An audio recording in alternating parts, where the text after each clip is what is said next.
Hi, everybody. So, welcome back to yet another episode of History with Coach Michael. So, today we're continuing our discussion of Asian empires or non Western empires around and after the year 1500. So, we're going to start talking today about Ming China. Ming China is simply a term for the dynasty that existed in China beginning in the 1300s, mid 1300s, and on until the late 1600s.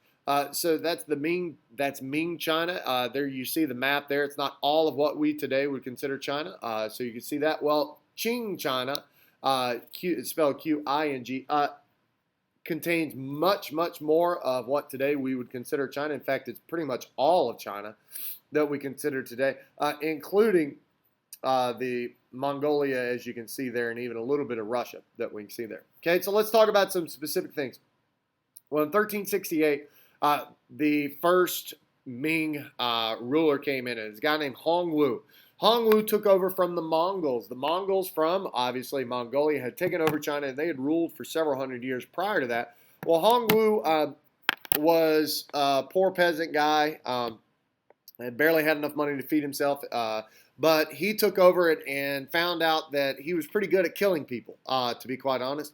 And Hongwu led force. He began building military, said we need to kick out these evil Mongols who aren't Chinese. They're not like us. They're very different. So he kicked them out eventually, and like I said, in 1368.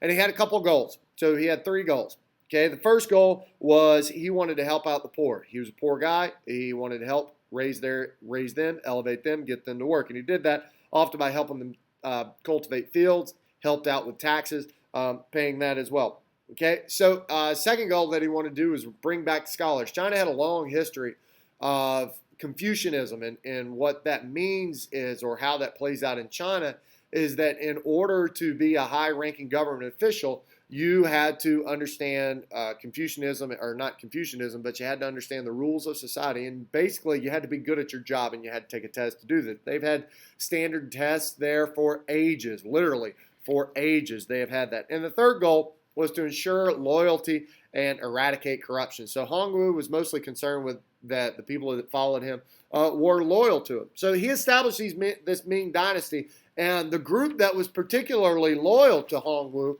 that he found really helped him out were eunuchs, like we talked about with the Ottomans. Eunuchs made up the Janissary army, or the Janissary force, which were part of the army and part of the government bureaucracy.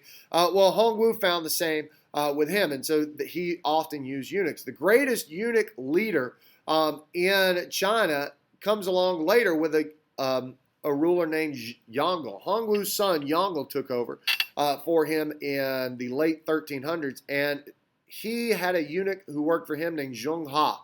Zheng Ha becomes probably the greatest explorer in all of history. Even greater than Columbus. Columbus had a big name. Well, Zheng Ha had a greater name, and here's why. Zheng Ha explored and traveled from China, you can see it there, all the way down to Indonesia, what is today Indonesia, all throughout the Indian Ocean, Iran, Saudi Arabia. He came into the countries on the Arabian Peninsula, and even into Africa. Now, here's what's significant about that. So Zheng Ha, and we'll get to talk about the ship in a second, Zheng Ha was a Muslim, and so he was familiar with travel, familiar with interacting with other people, because his father had went on pilgrimages to Mecca. Well, Zheng Ha, as a Muslim, took that spirit and was a very loyal and faithful servant to Yongle. So he did that, and the ships that he had, the armada or force that he had, was much larger. Just to give you some idea, his navy had 300 ships, 28,000 sailors. Okay, that is more than all of Europe had, and that was what just his army had. His ships were close to 400 feet long. You can see the comparison there. The Nina Pinta and the Santa Maria that Columbus brought to the New World were 60. So his ships were immense, sometimes the size of 3 football fields, I've read. And so these were giant ships that were used to sail. Some even believe, there's a guy named Gavin Menzies, some believe that in 1421, Zheng Ha brought his ships all the way to the New World.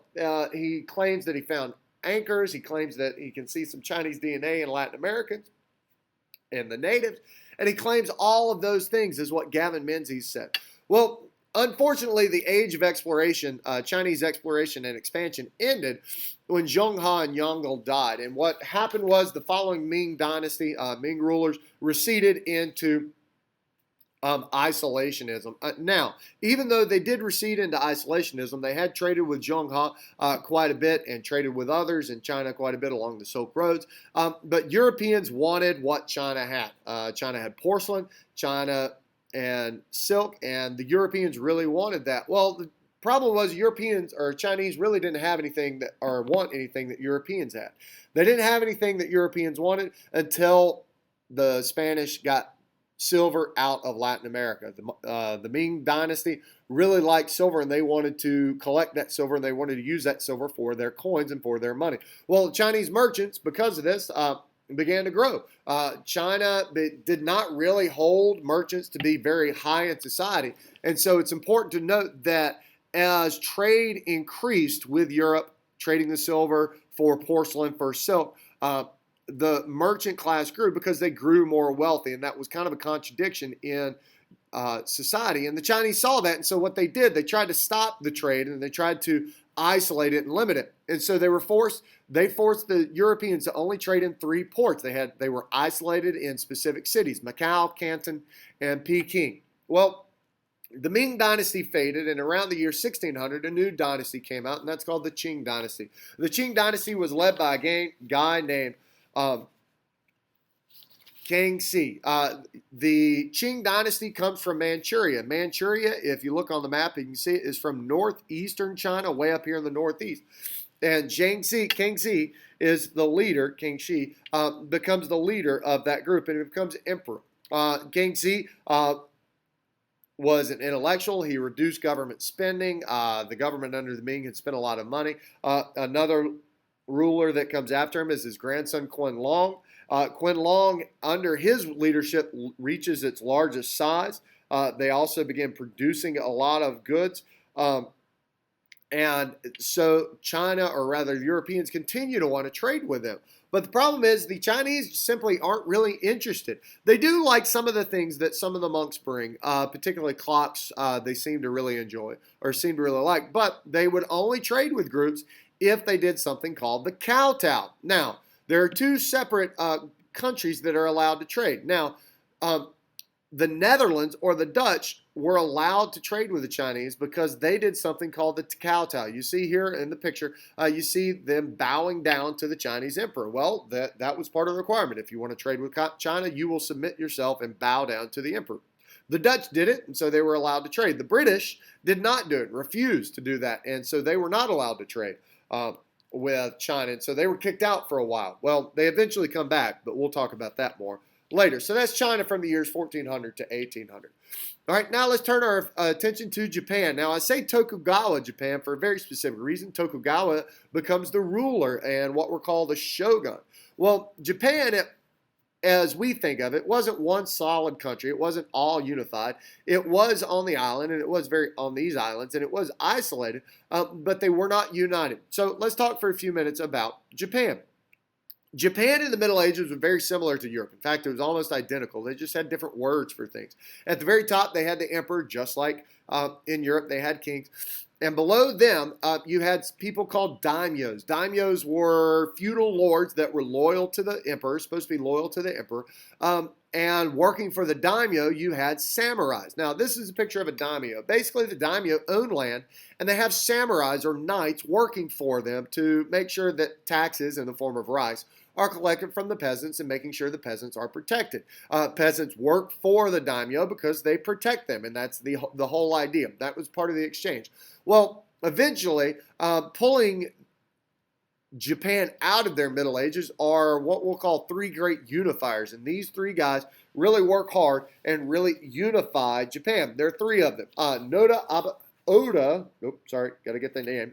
Oda Nobunaga is the first one.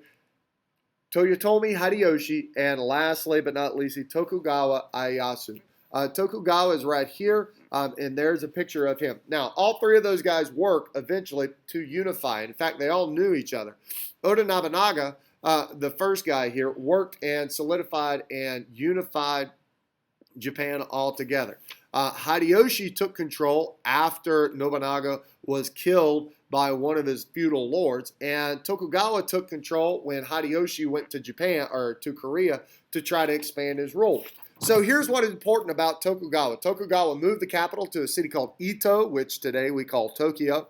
And one of the interesting things is that he forced loyalty to the shogun. Now, they still had an emperor, but Tokugawa created what's called a shogunate. A shogunate is basically a military rule of Japan. The shogun was a military ruler, like the biggest and best and baddest of the daimyos or the knights. And he made everyone loyal to him. In order to make sure that they were loyal to him, he basically made them come from all over Japan twice a year to come visit him. Now, if you go visit the king, you're going to have to dress nicely. And not only are you going to have to dress nicely, it's going to cost a lot of money to come. And so one of the ways that he made sure that he had power was to keep the daimyos, the smaller daimyos, on the road, nobility, you can think, on the road all the time, and not in their lands, keeping control over their place. Well, under the Tokugawa Shogunate, art was really able to flourish, and cultural life was really able to flourish and become nice. We're going to read some examples and even make some our own haikus later on, but some of the art forms that existed under the Tokugawa Shogunate were sumo wrestling became a popular form of entertainment. The samurais, everything was peaceful. They didn't have to fight all the time, so they had to find some way to keep themselves in shape and healthy, and so some of the larger ones practiced sumo wrestling. You can see a picture there. And when they lived in cities in Ito, when they had to come visit Tokugawa Ieyasu, they had to have some form of entertainment, and the entertainment came in the form of kabuki theater that you see right there. Well, so that was what art and life was like. How did the shogunate interact with the Europeans? Well, Portuguese made the first contact with the Japanese under Oda Nobunaga's rule, and at first they were really skeptical, and then they said, all right, let's trade with him. Well, as they began to trade, Christian missionaries came, and they began to convert a lot of people to Catholicism. And it was a really simple change because many of the ethical tenets of Buddhism are very similar to Christianity, so it was a simple shift for them. Well, the Japanese began to not like that, and Tokugawa Ieyasu in particular thought, I'm really distrustful of this because if they are loyal to the Pope, that means they're not loyal to me. And I want control over these people. I don't want them loyal to some guy that's half a world away over in Europe. I want them loyal to me. And so what Tokugawa Ieyasu did was Tokugawa Ieyasu actually expelled and either put down a rebellion in 1638 of Christians. A bunch of Christians revolted against the Japanese, and it was put down rather harshly. And in fact, Christianity was banned, and it was illegal to be a Christian in Japan because of that, because they rebelled against Tokugawa. Well, Tokugawa did say, it's not a bad idea. I do want to keep trading with Europeans, but, instead of the Protestants, I'll actually practice and I'll help with, instead of the Catholics rather, I'll trade with the Protestants. The Protestants, by the way, also helped kick out the Catholics in 1638, and they helped kick out the Catholic Christians for Oda Nobunaga. So he traded with the Dutch. The Dutch, however, were only allowed to be in a very small place. So just like the Chinese, they isolated European traders to one particular spot. And in fact, it was an island that the only place where the Dutch could be is this small island. The Europeans were not allowed to leave. They had to stay on the island if they wanted to trade at all. And they had to communicate directly with the emperor. And the emperor would come to them or send his forces or send his people to come communicate with them specifically. Okay?